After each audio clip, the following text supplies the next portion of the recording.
Hi, I'm Cindy Allen-Stuckey, and welcome to another cafe conversation. I'm just so excited. My book, The Shift Café, where women who drink coffee together change the world, will be released in just a few days on June 21st. So today on our cafe conversation, I have Joyce Kleinman to talk about her Shift Café journey. So Joyce, welcome. Thank you. Before we talk, though, I want to tell you a little bit about my book. The Shift Café leads you on a creative pathway to self-discovery that helps you identify what you want in life, why you want it, and most importantly, how to develop the courage to achieve it. So Joyce, why did you decide to go through the Shift Café experience?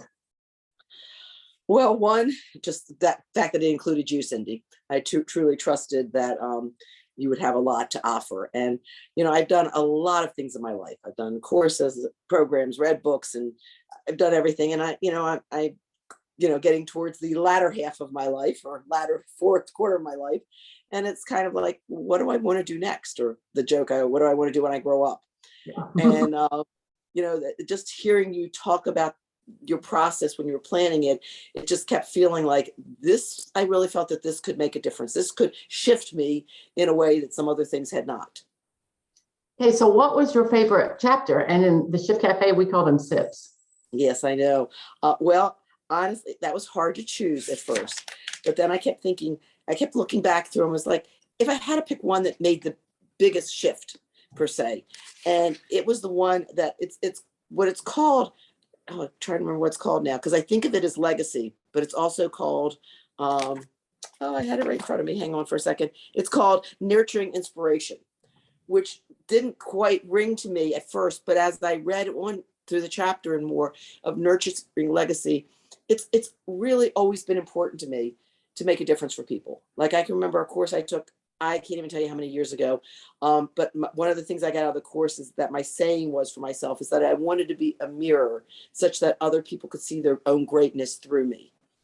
And, so that was, and so seeing this again and just getting my brain wrapped more around the concept of creating a legacy, and also taking it one sip at a time, as opposed to, my problem is always that I want to get it all.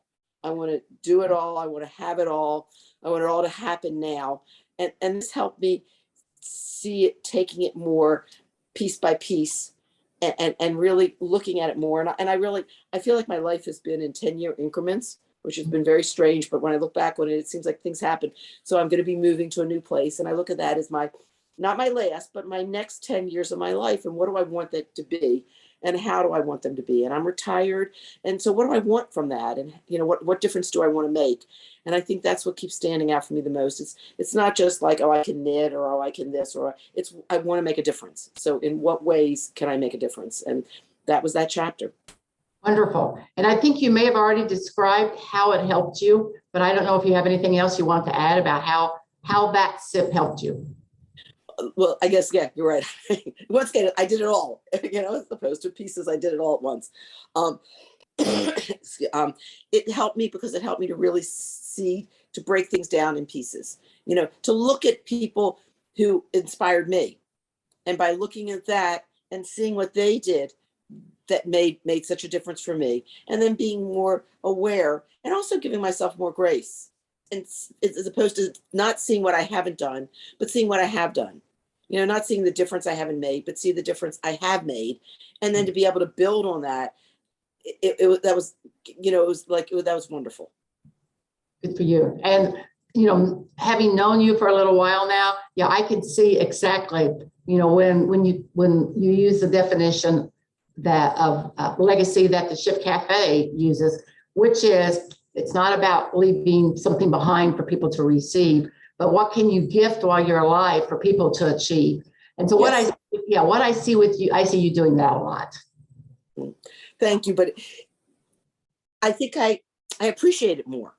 It opens my, I think the whole book along the way, because sometimes I can get into that I've been there, done that attitude, but with this book, it just kept opening my eyes that much more wider to see things in a different way, or to just seem a little clearer, and which then helps me incorporate it more into my life, and once again give myself more grace, not just giving other people more grace. My problem is it's to give myself more grace and be good with where I am and happy with where I am and seeing more, not settling, but that gives me more space to be able to do more. So, and I really feel like that, like I said, so it was hard to pick which sip because there's lots of ones along the way, but this one definitely, if I could only have one, this is the one I wouldn't want to give up. Very good. So why would you recommend someone buy this book? Well, for all the reasons that I've said, because even for the first time person, I feel that you break things down into ways that somebody that's never done anything of a personal self journey, it can help them.